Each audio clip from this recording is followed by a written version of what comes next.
You're listening to Parasearch Radio, news, views and reviews from the world of the paranormal from across the UK and beyond.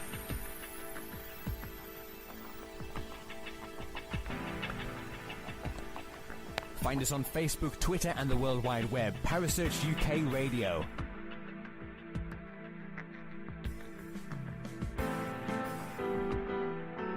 Parasearch Radio, broadcasting to the UK and beyond.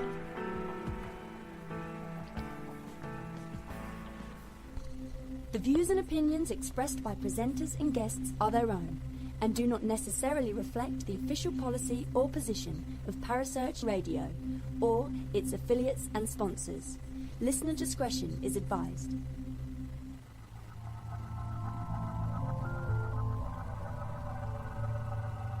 Welcome to Haunted Histories with your host Penny G. Morgan, right here on Parasearch Radio.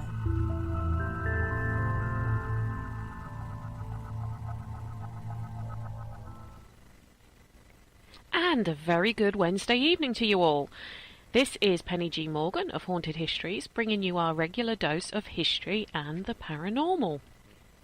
Last week we looked at the Ragged School in East London, and we were joined by the lovely Kerry and Steve of Fright Nights London. I say this every week, but I do genuinely mean it. If you've had any experiences of the places that we have covered or are going to cover, please don't think twice about letting me know. I'm always looking to talk about what other people have seen and felt. This isn't just my show, you know. I don't mind sharing the airwaves a little bit. Anyway. Well, as we're only a few hours away from the 1st of June, I thought I would mention the shows Haunted Histories have got planned for the next month. We'll be looking at Mill Life in the north. We'll be looking at Newsham Park Orphanage in Liverpool. Maybe even get to touch on the Newsham ghost pic that was recently taken. And if you haven't read about that, look it up, because the gentleman who took it is actually going to be on the show. Kelvedon Hatch, the not-so-secret nuclear bunker in Essex, and St Thomas's Hospital in London. All of these will be with some really great special guests to give us their stories and experiences of the places. So you're not just going to have to listen to me ramble on for 60 minutes, you lucky people. It's a pretty diverse list of shows, I'm sure you will agree. We'll just wait and see what we've got lined up for July and August. Should whet your appetite for history and the paranormal quite a bit. I'm actually going to be doing a spot of investigating myself this week. I'm getting to visit the New Tavern Fort in Kent with a group called Ghost Hunter Tours. We may have to chat about that at some point too. This place itself doesn't get investigated very often, and my friend went there on a historical tour the other day, sort of during the day tour between 12 and 4. And she was taking some videos of some of the sort of tunnels and corridors that she was walking around in. And at one of them, about 3 seconds in, there was a very distinct growl noise. Now, if you've ever been to one of these forts, and you can see how thick the walls are, because they were there to protect the ammunition and everything else that was in them, it's unlikely it would have been sound from above ground. She didn't even hear it as she was videoing. She didn't hear it until she played it back, but it's very, very there. So I'm really looking forward to this week and what experiences I'm going to have when I'm at this fort in Kent. Anyway, back to today. Where are we? Well, if you do actually read the show description, thank you very much, we work very hard on those, you should know. We've gone even further north than we went when we went to Ripon. We've gone to Scotland, and more specifically Mary King's Close in Edinburgh. Now, I'm not sure what you think of when someone mentions Edinburgh. Possibly the amazing but quite eerie castle on top of the hill. Maybe Scottish rugby. It is the home to Murrayfield rugby ground after all. In fact, when I asked my husband what Edinburgh conjures up for him thought-wise, rugby was the only thing he could think of. I think he even said kilts as well, but I think that was just being facetious. Possibly it could be as the home to the Scottish Parliament in Holyrood. Me? I think of the underground town underneath the city, the vaults, the place where supposedly the killers Burke and Hare stored the bodies before selling them to Dr. Knox for dissection at his anatomy classes. Burke and Hare. I'm going to digress a bit. That's an interesting tale in itself. Whether they did really use these vaults to store the bodies, we don't really know for sure, but it would certainly be plausible. But Burke, from County Tyrone originally, in Ireland, was hung for his part in the murders. Hare, also an Irishman, from they're not sure where in the records, whether it was Armagh or Londonderry, was actually pardoned. And no one really knows what happened to him once he went south of the border into England. I think it was before the days where you were given a new identity, but I guess crimes of Scotland didn't go as far as south of the border. The irony of this case, which I found quite interesting, was that Burke's body, the guy who was hung, was actually used for dissection after his public hanging, attended by in excess of 20,000 people, and with tickets reputedly sold for space at the various surrounding tenement buildings. The professor, who was in charge of the dissection, actually had to call the police due to the amount of people who were clamouring to get in to watch it. I believe they ended up coming to an agreement saying that people could file in 50 at a time to see the body. The whole saga of Burke and Hare actually created a new term in Edinburgh, burking, meaning to smother or suffocate. In fact, a rhyme was chanted around the city. Now, I'm not going to try and do this with a Scottish accent, as I don't want to embarrass myself more than I do without even trying, but up the close and down the stair, Button Ben with Burke and Hare. Burke's the butcher, Hare's the thief, knocks the boy that buys the beef. Kind of sums up what they did, really. But I'm not going to talk about the vaults. Nope, as they're likely to be a subject of a show at some point in the future. They're just far too interesting and full of stories to cover in one paragraph. But with my fascination with history and things that sort of may unnerve people, the vaults and Mary King's Close are definitely the things that I associate with Edinburgh. Now, to understand more about this area, we have to go back about 400 years or so to 17th century Edinburgh. At this time, Edinburgh Old Town was suffering major overcrowding issues. The city walls, which had been erected to protect its residents, was actually stopping the city from expanding. So, to meet demand for housing, more and more and more houses and buildings were being crammed into existing small spaces, and they were starting to build up as opposed to out, higher than 14 stories in some places.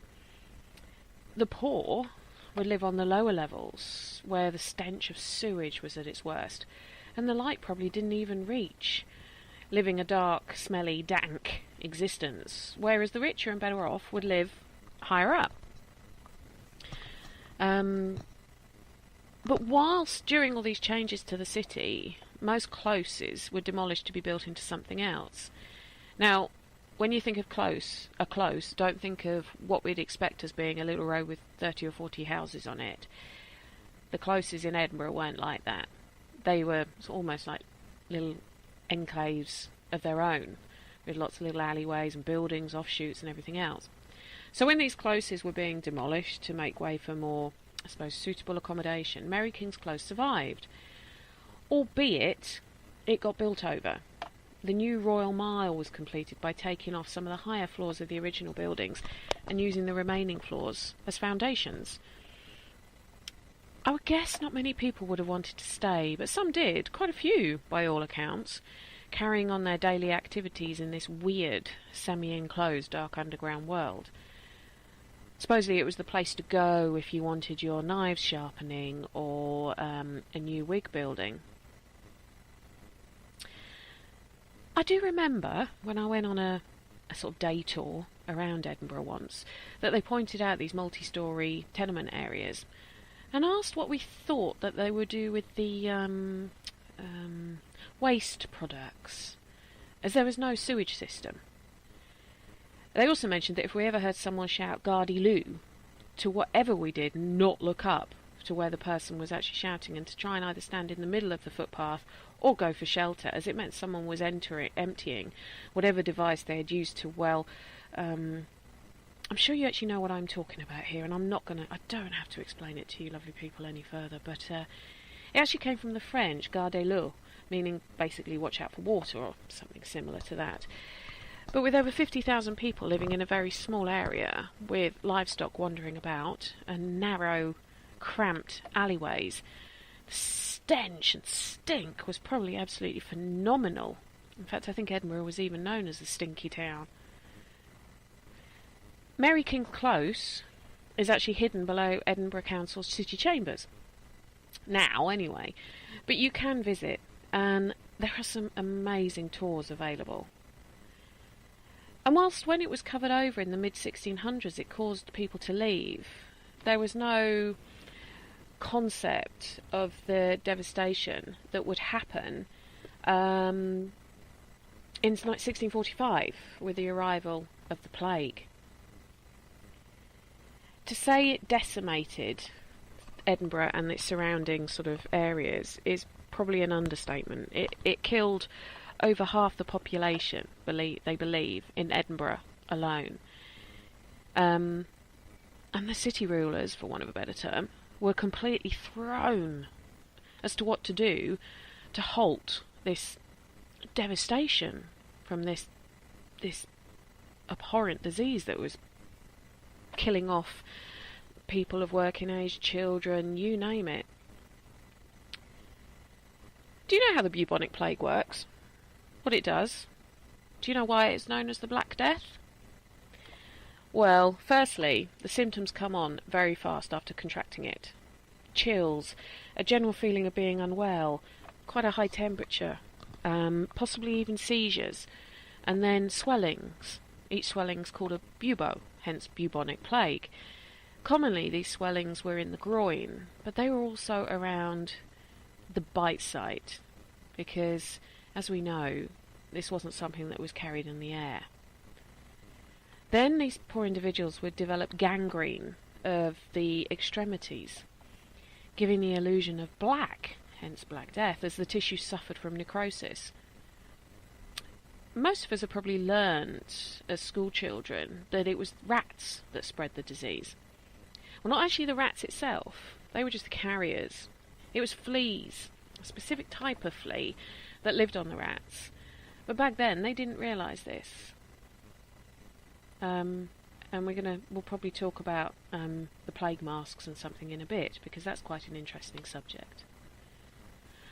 Whilst doing my research into Mary King's Close and underground Edinburgh and all those kind of things, I discovered a really, really excellent book by a writer called J.A. Henderson, who also incidentally does tours around the more spookier areas, I suppose you could say, of Edinburgh, called the City of Dead Tours. The book, which is called The Town Below Ground, is an excellent description of all that was going on beneath people's feet in Edinburgh over the years, and if you're interested in history, then I would recommend this book. No, I'm not on commission. Oh, that'd be nice, but I have used it heavily in my research into this specific subject, so it only seems fair to mention it to you all. It's not a boring historical read either. It's quite an easy read, albeit an intelligent, easy read, and it covers all the vaults, it covers Mary King's Close, all those kind of things. It's very good. It's well worth downloading onto your Kindle, or even buying a hardback or paperback version if it's the kind of area that you're interested in.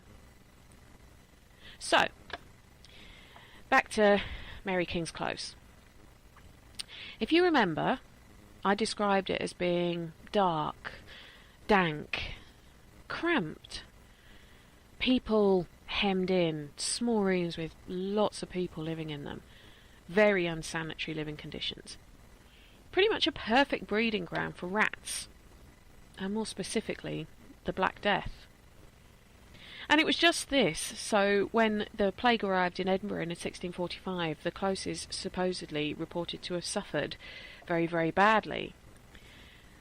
The epidemic itself was causing mass panic amongst city officials, so their solution was to contain what they perceived to be the problem. They're reported to have bricked the area up. In fact, they're reported to have bricked up any area where they thought it could contain the problem. In Henderson's book, he mentions them sealing up a nursery with all the children still inside the building. The mothers, all at work, supposedly discovered what had happened and ran to the nursery with food, water, blankets, etc., to be with their offspring. Once they were allowed in, they were walled up there too. I don't know if any of this is true. It does sound logical because it's what they did in Mary King's Close, but when you start looking at some of the other things that they did during that time when the plague was hitting with a vengeance, it does seem a bit of a callous way of going about it. But the history sources do vary, and it is a story that they like telling, that's why Mary King's Close is so reportedly haunted. Back then, they believed that the plague was passed on via the air. You'll hear Andy Mercer, my special guest in the second half, and I talking about it, the miasma. You've probably seen those grotesque plague masks that they use for carnivals and for dressing up. They almost look like something from a horror story prop. Ever wondered why they were designed with that weird protruding beak of a nose?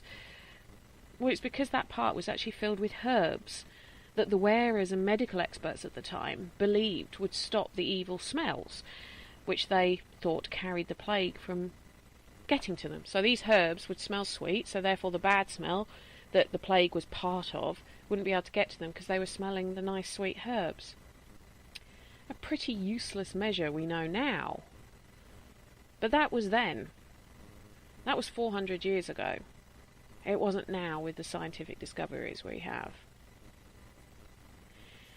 The first plague doctor of Edinburgh was a gentleman by the name of John Poletius, who died of the plague in June 1645 after only a very, very short time in the job. A very large salary was promised to the second plague doctor in Edinburgh, one George Ray. Now, Dr. Ray was a lot more successful. He lived. It didn't kill him. He wore the plague mask, as all plague doctors and people working with people with the plague did, the one with the large beaky nose full of herbs that I mentioned earlier. But he also wore a big leather cloak. He was covered in leather clothing, apparently. The treatment they felt for the plague was to... And I'm sorry if you're of a nervous disposition. If you are, you may not want to listen to this bit because it's gross. They would burst open those swellings, the buboes of victims, and then sterilise the wound with a hot poker.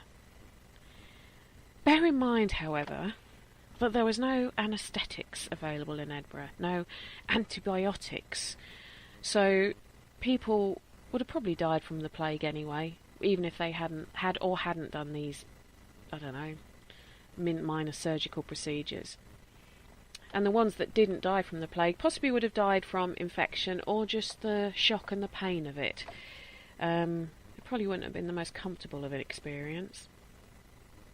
But interestingly enough, Edinburgh Council are a little bit cheeky.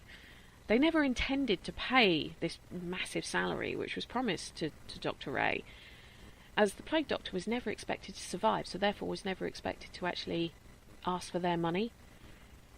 It's known that Ray pursued Edinburgh's town council for some time for the money, but the general feeling it was very unlikely that it was ever paid to him. So was Ray just lucky that he never contracted the plague himself? Or is there something else afoot? Well, historians actually think it was the leather cloak he wore.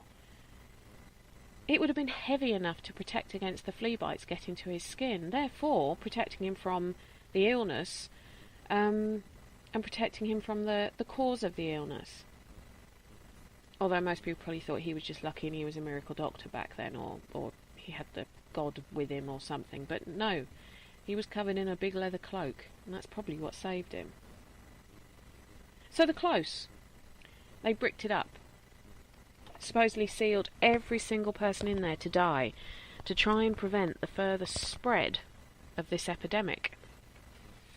Can't imagine what that must have been like, especially as there would have been whole families, there would have been children not knowing what was going on and just having their normal day-to-day activities.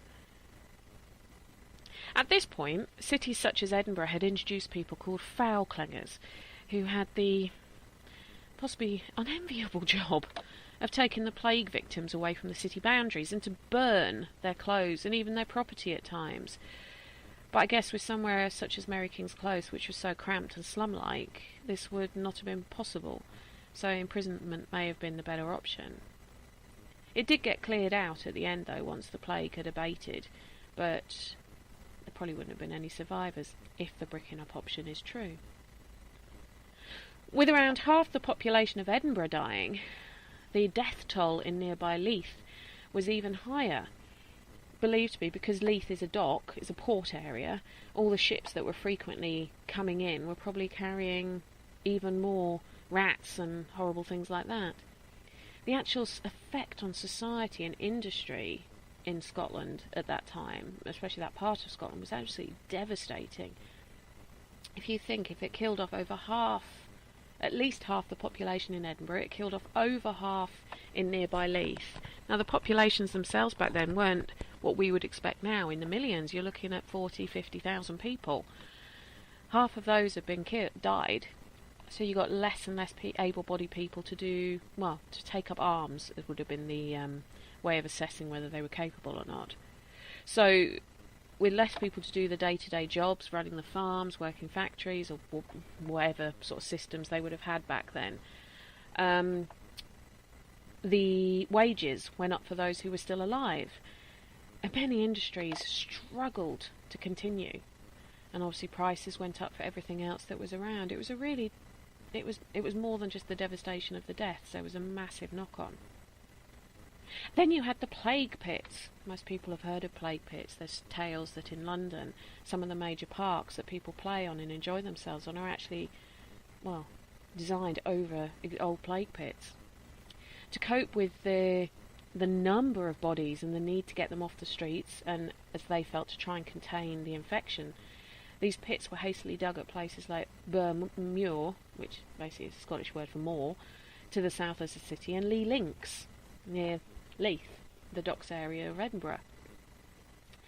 Today there's a few physical reminders of the plague epidemics that swept through the city, but a tombstone in a garden at Greenhill, a stone's throw away from Bruntsfield Links, bears the name of John Livingston and his wife Elizabeth Rigg, who succumbed to the plague, albeit not in Mary King's Close, in 1645.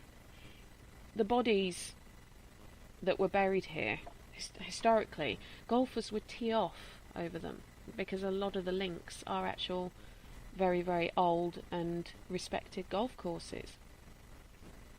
But then again, if you've ever played golf or been around golfers, you'll know that nothing really stops them from playing when they're determined to do so. Rain, shine, lightning, playing over plague pits. No, if they want a good game of golf, it ain't going to stop them, is it? But it's quite an eerie thought, really. But even after the plague had abated, the close stayed closed, and as the years went on, the legends and tales around the place got bigger and bigger and bigger, and the sort of illusion that it was a place of death and foreboding just kept growing. People were moved back into the close sometime after, but only a few were prepared to take the risk of being what they thought would be attacked by spirits that were still meant to linger. In fact, the city officials were so desperate to get people to move in that some properties were offered completely for free, and there's only a few brave souls who stayed there more than a very short time, and even they reported to see things that they couldn't explain. A scary but interesting fact about the bubonic plague, we probably associate it with the 1400s, 1500s, 1600s, but the last recorded epidemic in a British city was actually in Glasgow in 1900. Something like 37 cases were reported, with 16 of them sadly dying. The slum conditions, which were still very much in existence then, bred the perfect conditions again for this deadly disease. So Mary King's Close?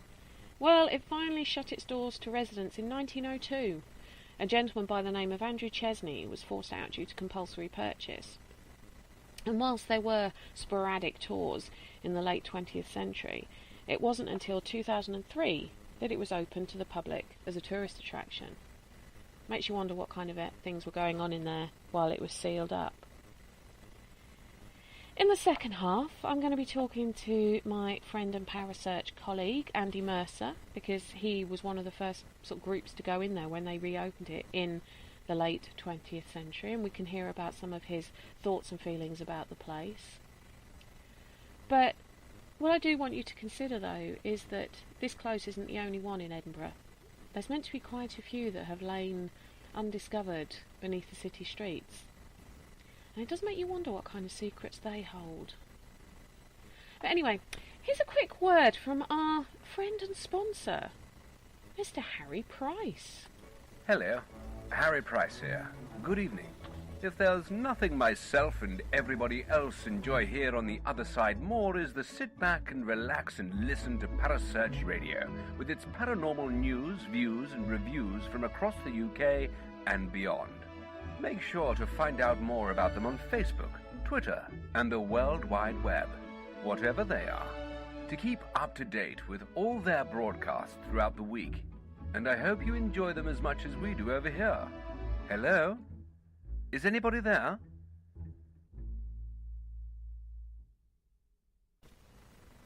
And hello everybody, we're back from the break. I hope you've had a chance to have a drink or get one ready so that you can carry on listening to this fascinating show on Mary King's Close. I'm joined now by my good friend and co-presenter at Parasearch, Mr. Andy Mercer. Hello Andy. Hello, how are you doing this evening? I'm very well, thank you. How are you? Excellent stuff.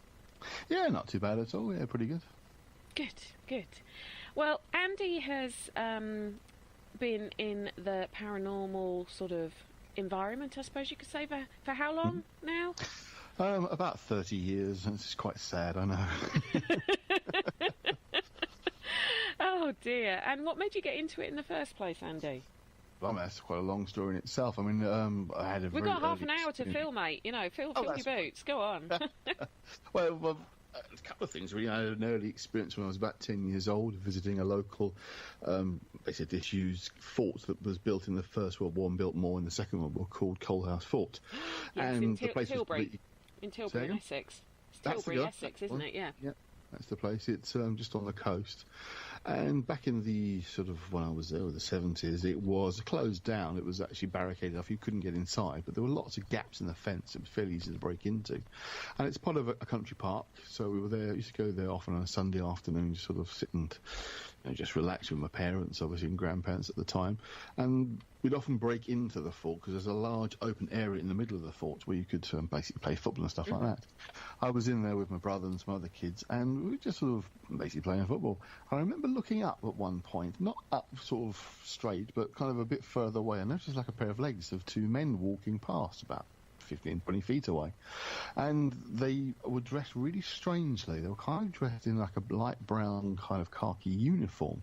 And the thing that really stuck in my mind was they were kind of bandaging almost like around the lower half of their legs. And they just sort of walked past. There were no real voices or sound, but they were solid. They were like two ordinary men dressed in some kind of uniform, walking from like one side to another corner. And then I kind of remember looking away and looking back, and they weren't there anymore.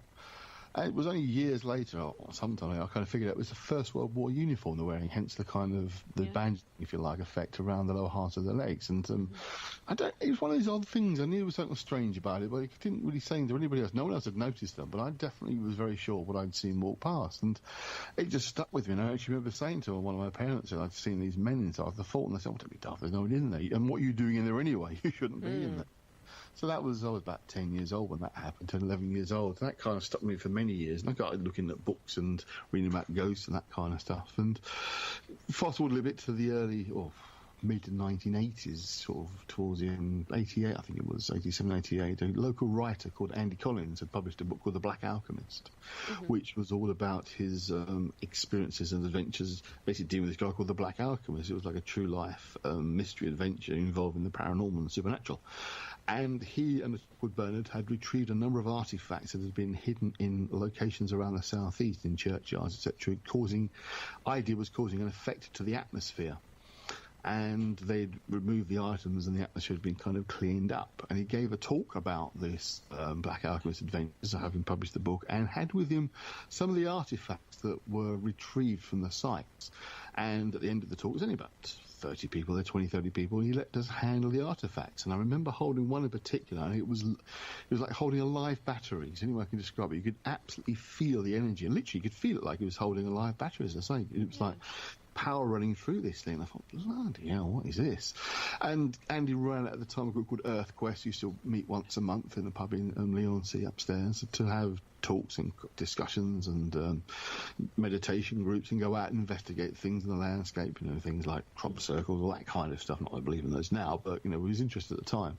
So I got involved with Andy's groups, and so I have had the two as an abiding interest for many years. Primarily, I suppose, I would say the esoteric and the occult has been my main interest. But of course, that knocks on easily into the paranormal. So I've been on many investigations over the years, all different parts of the country in the UK. So, yeah, that's kind of how I got into it and my background, really. Okay, so what's been your favourite place to investigate? Well, I have to be honest and say the most favoured of mine is also the place I've been to the most number of times, would be a place called Woodchester Mansion over in Gloucestershire. It's a pretty amazing building. It was built in the mid-Victorian age, but was never finished. All right. The rumour is that something strange thing was happening to the workmen. They all ran away. And the truth was, actually, the guy having it built ran out of money. And he both paid for the workers and he paid for all the tours, so they just downed tools and left because he couldn't afford to pay them anymore. Living with a builder? That still happens now. Not good, really, is it? Not good at all. But basically what happened was the guy was originally in the slave trade and he moved to basically growing, I think it was either cotton or sugar. I think it might have been sugar.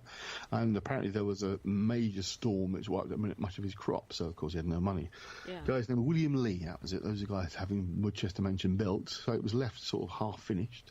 So it's effectively a Victorian building site, but it's, again, a fascinating building. It's got all sorts of strange stories and history to it. It was used during the Second World War as a training camp for the D-Day landings. There's a lake nearby that was used to test the pontoon bridges, and story goes that one of the bridges collapsed and several people were killed and dragged underwater by a heavy tank that sank because of the bridge had collapsed. Yeah. In the very possibly, again in the 80s, that kind of time frame, it probably was used for some kind of ritual magic by some local group. The building itself includes a small chapel that was never consecrated, never finished. But it's set out as a chapel, and it was believed that was being used. Things were reported being seen. People taking their dogs for the walk in nearby valley had seen things like fires clearly burning inside and remains of candles, and candle wax was discovered and that sort of thing to suggest activity had taken place in the 80s. Briefly, an old tramp lived there for a while, I think, but no one's really lived there for any period of time. So it's a fascinating building. And where is it? It's in Gloucestershire. It's right. near a village called Nymphsfield. It's Stroud is probably the closest town, probably about 15, 20 miles, something along those lines. I'm not entirely sure, but it's literally middle of nowhere. So that's a fascinating location. That's probably my favourite, mainly because I've been there so many times. Right. One of the things I've been involved with over the years is the various professional paranormal groups, the event groups you can get paid to go along to, and I worked with Fright Nights for a number of years, and we were there virtually every weekend for quite a period of time. So I was there more than 50 times just with Fright Nights, let alone other occasions and investigations I was involved in. So it is a fascinating place. That would be probably my favourite, the one I'd like to get back to that I've not been to for a long time. But also a very nice area, of course, is Edinburgh. Which it is. Anyone would think you've done this before, Andy. Oh, no, never done this. I'm quite impressed. We're nearly 9 minutes in and you and I haven't argued about anything yet. Do you think we'll make it through the whole 30 minutes? I doubt it. What do you reckon? No, I think there's going to be a bit of a dispute. I think it'll be fine. You think? Yeah. Oh, well, I don't think anyone will believe us who's sat in a car with us that we'll manage to get through half an hour without having quite a sort of disagreement, a thing of what do they call it? A difference of opinion about alternate something. Point of view. Yes, it's what makes the world go round. Wouldn't want to all be the same, would we? Yes. So Edinburgh. As I mentioned in my first half, I did say to a few people, what does Edinburgh conjure up for you? And most of them would say the castle. My husband said Murrayfield, the rugby ground. You can tell what we watch when it's on. For me, it is the underground city, for want of a better term, even though it's not on a par with probably the catacombs under Paris and everything, because you can't sort of just wander around the whole thing with the vaults and all of that. And when you look into why a lot of the closes and wins, as they are also known, the roads are also known, why they're actually underground, it's quite fascinating, really, that it was literally just built over using the original sort of buildings up to a certain level as the foundations, and also to make it level so you didn't have the undulation of a lot of these places. But the one that everyone does know about, even though there's other ones which apparently are hidden and people can't get to them, even though if you look at the architectural sort of, or the historical architectural maps of Edinburgh, you can see there's quite a few of these closes and wynds that have been bricked over. The accessible one is Mary King's Close.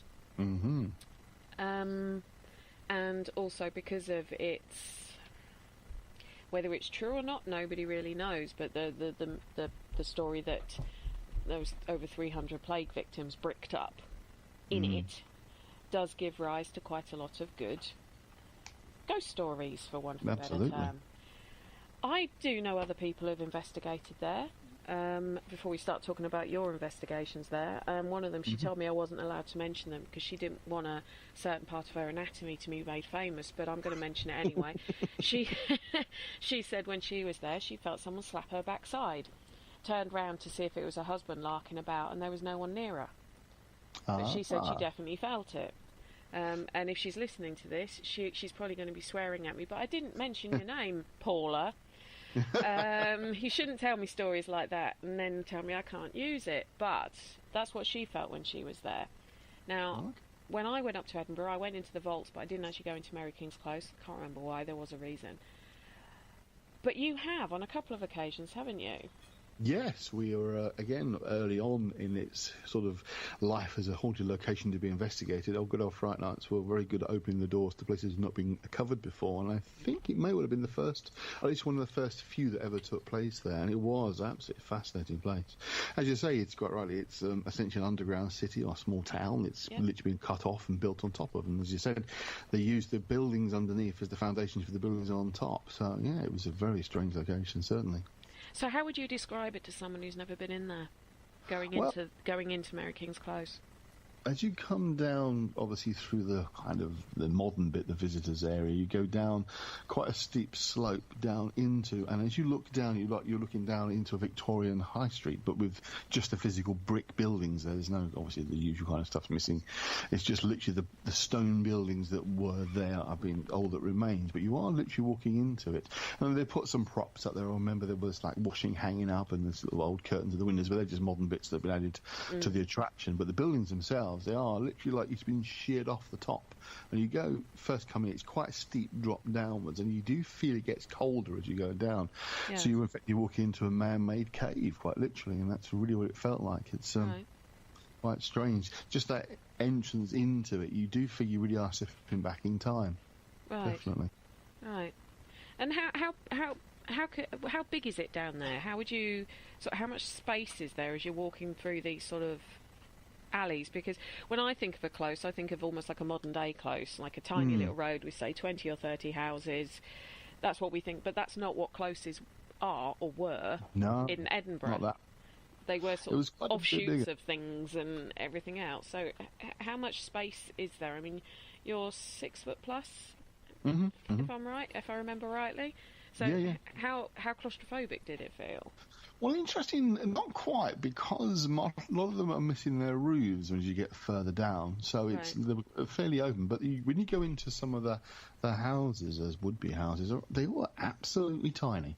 You know, not much bigger than your average bathrooms, and that was like a proper main room of the house. So they were quite small, but because everything's open, there's no doors and there's no windows. Oh, there's nothing in the windows as such. So it's quite open in that respect, but you do feel...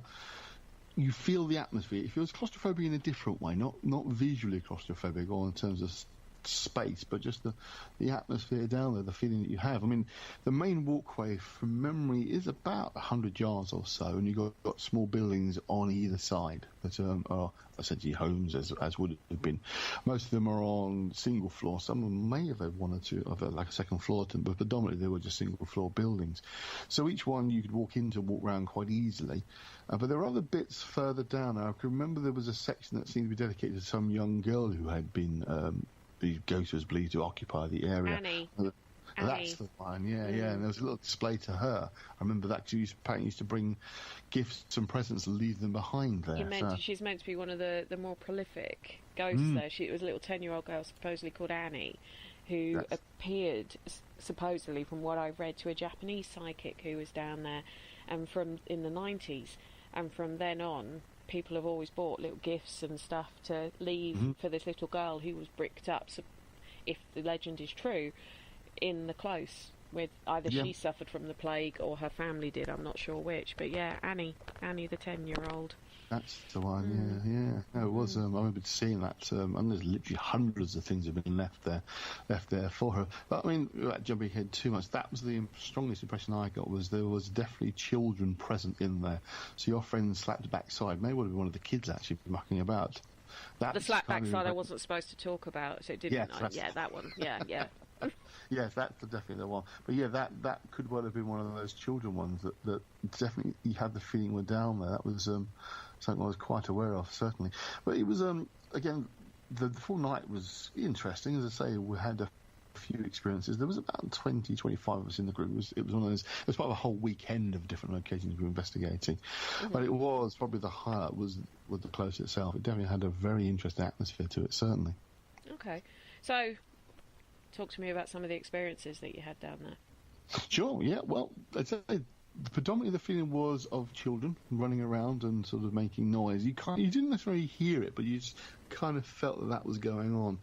In some of the rooms, there was definitely a feeling of heaviness, a kind of a feeling that they knew they were trapped and were in trouble, that they were in and they weren't coming out again. So you get kind of that combination, probably of young kids who wouldn't have known they were in any kind of danger, just a bit of fun for them, and the adults who were very, very aware that all was not well. Yeah. Quite literally, because it was the plague, but not well as in they probably were never going to come out of this place. And you did get that sense of heaviness.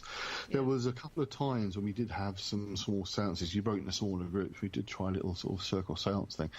And there was the weirdest smell. It really was strange. It's really hard to describe. It kind of sickly sweet, but just odd, and it suggested perhaps it was some kind of effect from decay, if you like, because of the plague victims were suffering. And it was really hard to describe. It was a very strange smell, not something I've ever noticed before. It was, in the other location, just this kind of weird, sickly sweet smell. Like sometimes you get sweet food that's decaying. It's really hard. It's hard to explain on the radio what the smell was like. Well, the plague doctors themselves, with those weird, the bulbous nose masks, they'd fill the nose full of sweet-smelling herbs because they believed that the plague was carried on the air. So therefore, if you were smelling something other than the air, you would be okay. So it could be that, or it could have been an effect of the gangrene from the plague, because that's meant to smell a bit weird as well, isn't it? It's meant to have a weird... That was it. It was that sickly sweet smell. I would go for the latter, being most likely to have been that it was that kind of decay smell. As you say, the theory on those days was what they called the miasma, the bad smells was the cause of carrying of illness or disease. And it's one of those images, isn't it, the plague doctor with the long kind of beak thing that is almost become that kind of gothic horror image that seems prevalent. And not surprisingly, people thought on one or two occasions thought they saw just such a figure lurking in the depths of the close, because it was lit but low lighting, low as in not very bright, not low to the ground, but low as in sort of dim yellowy light in some parts, which of course added to the atmosphere enormously. But a few people did say they'd seen that kind of figure wandering around down there. I didn't see anything myself, but there was, on a second sort of seance stop, if you like, we had a definite feeling of someone was walking around the group around us. That was quite a strong feeling that a few people picked up upon. So, again, whether that was a plague doctor or one of the children or something heavier as in dark or unpleasant, it was nothing you would sort of say was an evil presence or anything like that. I think no demons then. No demons down there, Andy. No. You sure? You sure? None of these children were masquerading as were actually demons masquerading as children. No big horns written on it. Because we know how we feel about every bad thing is a demon. We know how we feel about that. We actually agree on that one, I think. Sorry, American audience, if you love your demons, there was none down there. Just very unhappy people. Sad and unsurprisingly, if they've all been bricked in to die, even if they didn't actually have the illness at the time. So you conducted these seances. Did anyone come through in the seances, or was it more a sort of a watching sort of feeling than a... It was more that kind of awareness of presences around us. I mean, it was definitely sounds of like stones being thrown and taps on the wall, but it's difficult to be sure when you've got buildings that are kind of, it was dusty, there were sort of stones lying around, so someone's feet moving, or it could be someone was paranormal, was throwing stones around. You couldn't really tell, but there was definitely noises around us. There's no two ways about that. Inexplicable noises. Yeah, well, there's something that possibly difficult to identify, but you couldn't be certain because, as I say, it was dusty, and there were other parts of our groups were there that we tried to make sure were reasonably far apart, so we didn't interrupt each other at all in terms of noise. But at the end of the day, you're underground. It's not that big, so you're not going to be able to completely skip each other's sounds. But it was... The overall impression with the atmosphere itself, how the place felt, was more than anything else. It did have, and it wasn't just because you knew of its reason it was the way it was. It did have a heaviness to it that you could feel, where people obviously had felt very sad and mournful. And if you're a believer in sort of stone tape type theory, the building would have been saturated with that kind of negative energy. The unhappiness. Now, I tend to go on the idea that it might be the EM field itself that's around you that's carrying that kind of heaviness, like a negative charge of energy that's in the atmosphere. How would that negative charge have started? If that makes sense. The people. Negative in the terms of doom and gloom. Right. Kind of dark and heavy, as in, we ain't having a good time down here. There's no party place. This is a bad place to be. And that kind of ominousness. And funny enough, we were talking earlier on about another place that has a similar atmosphere, which people might be able to relate to, and that's Kelvedon and Hatch Nuclear Bunker. Yeah. Again, nothing sinister necessarily happened down there. But we know of. Yeah, well, this is it. We don't know, obviously, its full history, but certainly the impression is it was just generally used as it was, as a military base in preparation for nuclear war. But because you know that's why it's there, you're there, working there, that's a heavy feeling. And the knowledge that this place is the whole reason to exist is because of possibly nuclear war. So that can give you a kind of heaviness. And I think that's penetrated into that building, and I think it penetrated into Gary King's Close. You know that once you're in here, you ain't coming out. Your time is limited. There's a virulent, nasty disease that there's no cure for, and it's all around you. If you haven't got it yet, you're going to get it. The chance that you're not going to survive. And I'd imagine that's really what happened down there. Again, the full history is not that well known. If I remember rightly, it was much like the Edinburgh vaults themselves. They were lost for years. Yeah. They knew they were there, but they weren't quite sure whereabouts it was. Well, supposedly with the vaults, it was a rugby player who discovered them in about 1980. He was exploring, from what I've read. But with Mary King's, the last resident left there in about 1902. Yes. And then it was sealed up. And it was only, I think it was when they were doing something to the chambers, the council chambers, they discovered an entry point into it. So that's why they believe there's quite a lot of these closes and wynds around Edinburgh that have been built over.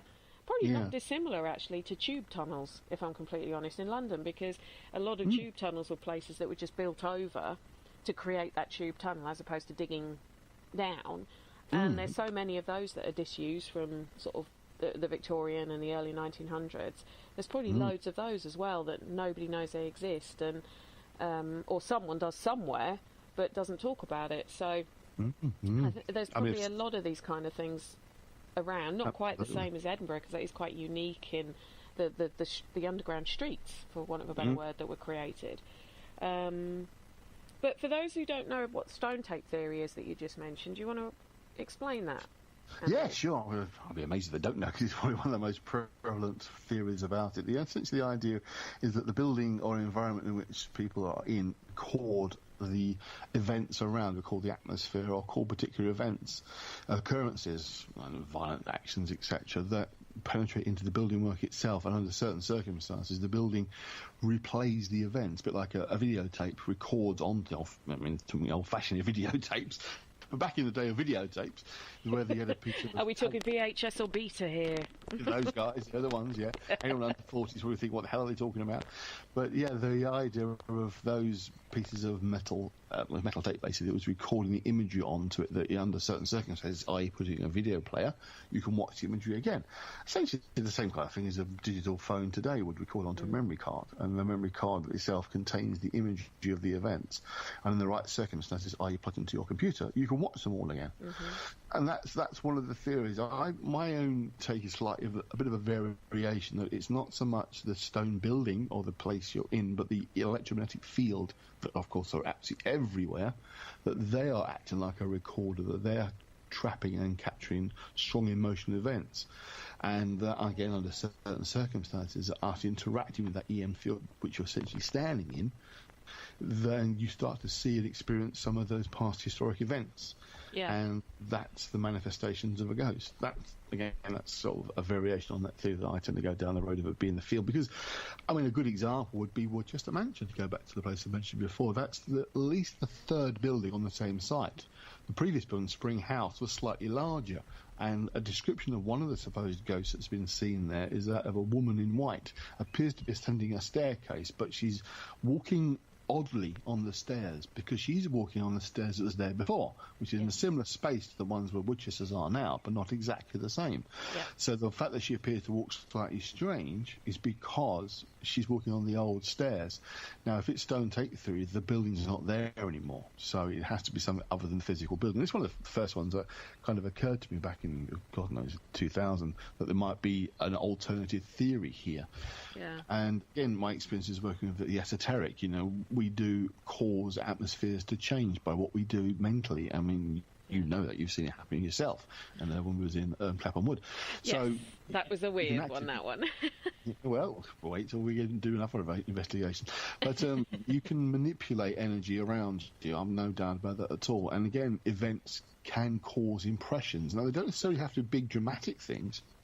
Day-to-day life of young kids running around in someone like Mary King's Close, who wouldn't have known why they were there, but then their impressions are left behind. So that's my own thinking of that. And what we experienced was mainly that kind of replay event, the idea of the kids running around. But again, some interactivity, people sensing of being touched and being pushed and pulled, etc. But again, slightly sceptical hat on, you can never be sure that, of course, it's not just your body reacting, because our body's muscles spasm and react in small scale all the time, and most of the time we take no notice of it. But if you're in the right environment, of course, you're going to start noticing things. So there's always that as a possibility. But certainly the feeling that the groups that I was with had, because I was one of the organisers, if you like, I was switching around different groups during the night, and they're all coming back with the same kind of impression, that there was definitely movement around them.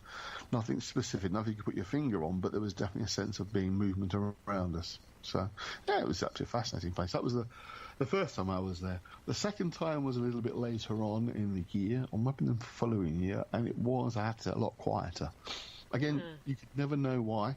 I think, going back to the theory of talking about EM fields and our interaction with it, I think it does often depend on the people that were there.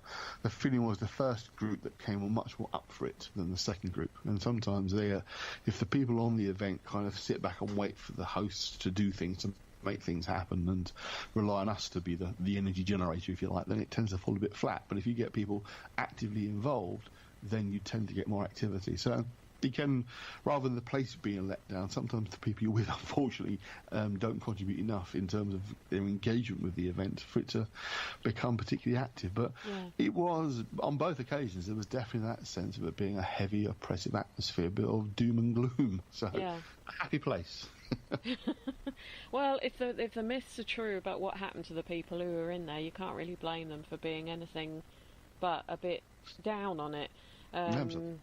I don't know if it's somewhere I'd have chosen to live when they tried to reopen it sort of 50, 60 years later, and they were basically paying people to live there as opposed to people paying to live there.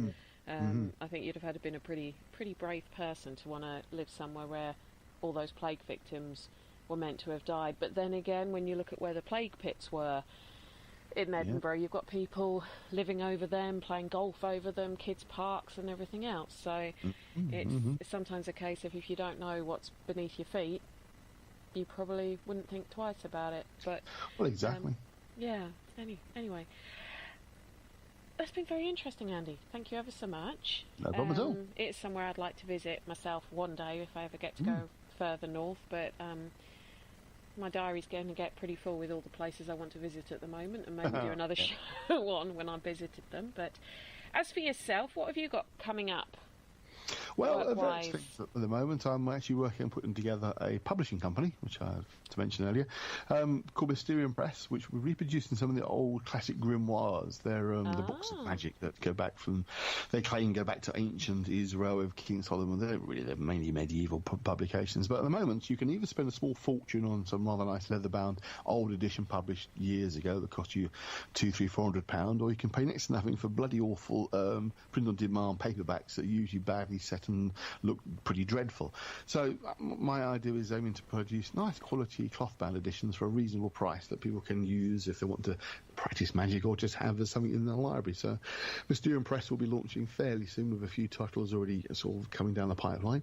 And it's that's what I wanted to do for a number of years. It just never really kind of got round to it, and just kind of felt now's the time to do it. And later on this year, which I'll be mentioning to death on any show I'm involved in, I'm involved in a conference called The Nameless Art, which is about traditional witchcraft in Britain. This is proper traditional British witchcraft, not Wicca. Not Wicca. No. And I do listen to what you tell me. Oh, excellent. That's good stuff. Well, I'm one of the 5 speakers there. There's also a woman called Gemma Gary, who runs our own publishing company called Troy Books and is a prolific writer in the area. A good friend of mine, Richard Ward, who's interested in various aspects of magic, but he's also working his own book on Essex witchcraft, will be out eventually. A chap named Martin Duffy, who's written on traditional witchcraft, and a chap called Michael Clark, who is what is termed a cunning man, who's a practitioner of kind of anti-witchcraft, if you like, in one sense. It's the person you would turn to if you have trouble with witches. Okay.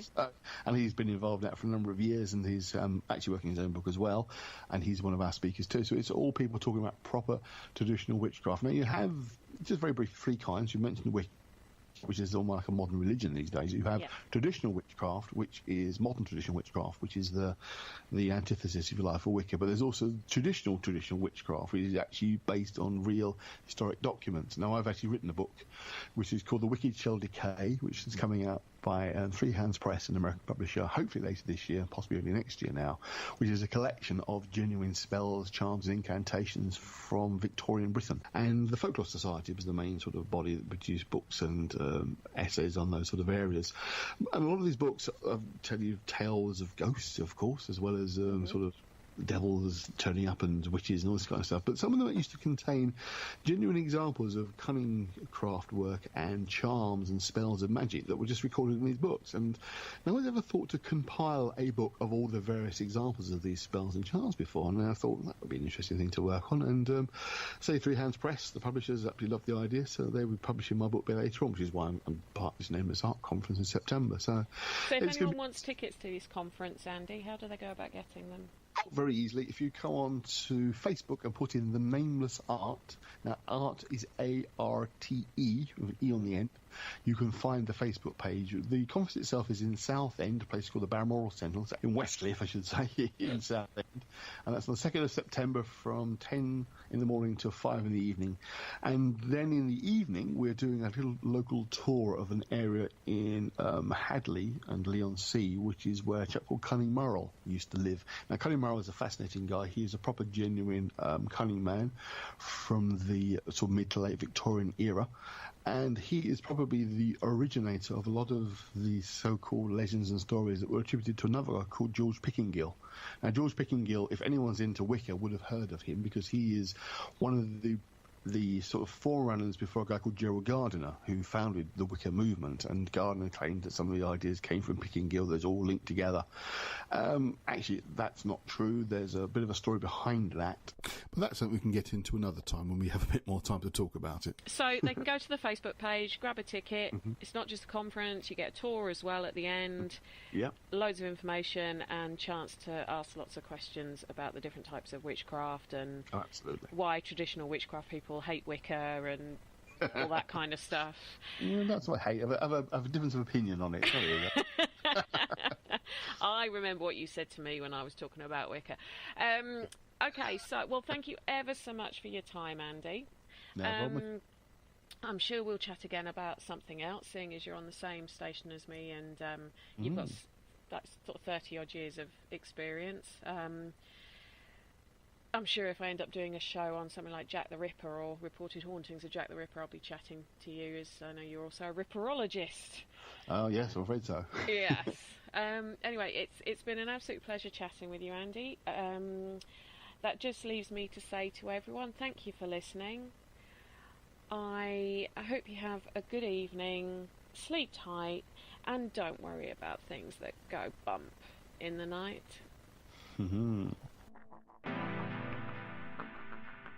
Thank you for listening. Don't forget to join us for more shows throughout the week.